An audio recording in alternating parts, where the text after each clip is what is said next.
Madame, Monsieur, bonsoir. Agnès Buzyn, forcée de faire marche arrière. L'ancienne formulation du Levothyrox, un médicament pour réguler la thyroïde, devrait être disponible dans 15 jours. Un délai important pour des patients de plus en plus inquiets. Ça tangue au ministère de la Santé. Le Levothyrox, le médicament contre les dérèglements de la thyroïde, serait à l'origine de nombreux effets secondaires. En cause, un changement de la formulation dans la plus grande discrétion.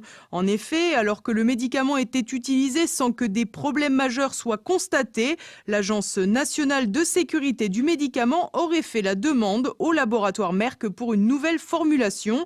C'est ce que nous explique le professeur Philippe Even. Le laboratoire Merck Serono a répondu à cette demande en commercialisant la nouvelle formule où il a changé seulement les excipients. La molécule, la thyroxine, c'est la même.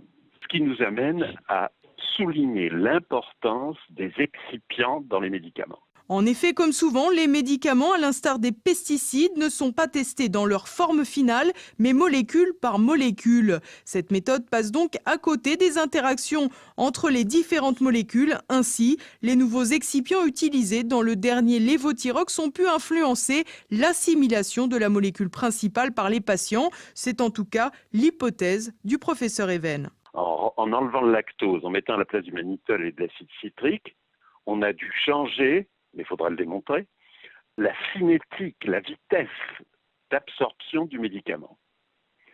Et du coup, le taux moyen dans la journée, les médicaments se prennent le matin à jeun en général, le taux moyen dans la journée peut être différent de ce qu'il était avec le produit antérieur.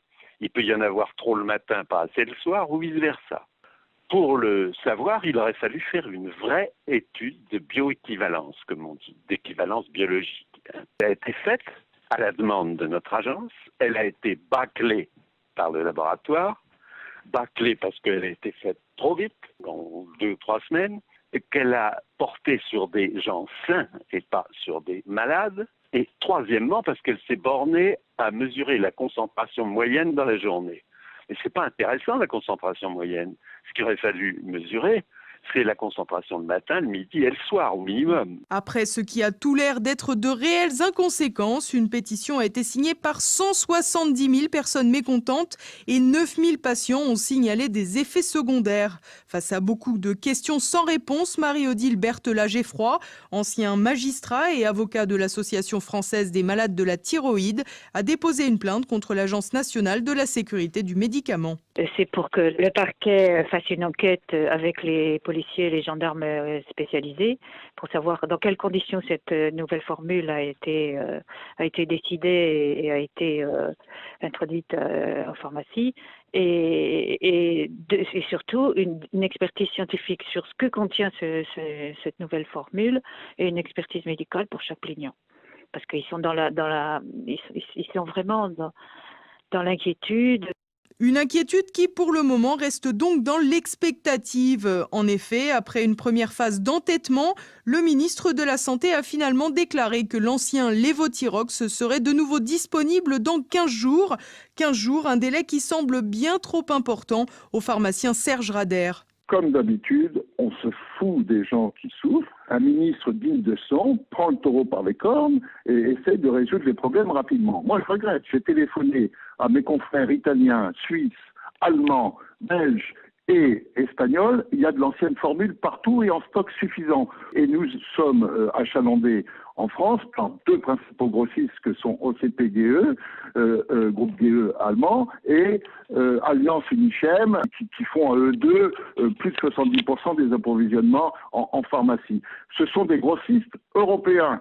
Ils peuvent s'approvisionner très rapidement à la demande, parce qu'il faut une licence d'importation, comme ça a été le cas avec le kit d'été polio venant du Canada. Et ça, c'est dans les fonctions du ministre. En 48 heures, on peut livrer toutes les pharmacies à partir de nos 2 grossistes. C'est pas un problème.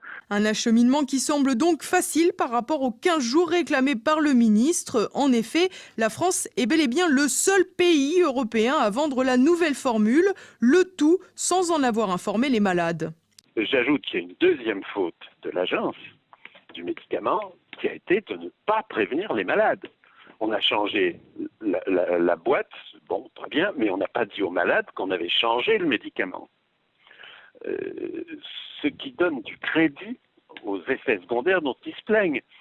Alors avoir répondu comme l'a fait la ministre au début, non, on ne changera pas, c'est un progrès, on ne remettra pas l'ancien médicament, et de toute façon les symptômes dont se plaignent ces malades, sous-entendu souvent des femmes, pourquoi pas dire hystériques même, hein, ça sera transitoire, ça va s'arranger, mais pas du tout, ça ne s'arrange pas, c'est pas transitoire, elles ont toujours les mêmes troubles.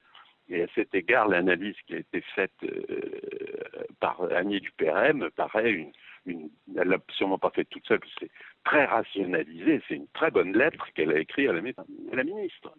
Effectivement, la médiatisation, grâce à l'actrice Annie Dupéret, elle-même victime des effets secondaires de la nouvelle formule, a permis au scandale de sortir du rang de secret de polichinelle. Son engagement et son exposition ont sans doute forcé la main du ministre. Un ministre qui, après l'obligation vaccinale contre 11 maladies, fait décidément figure de premier avocat des laboratoires pharmaceutiques.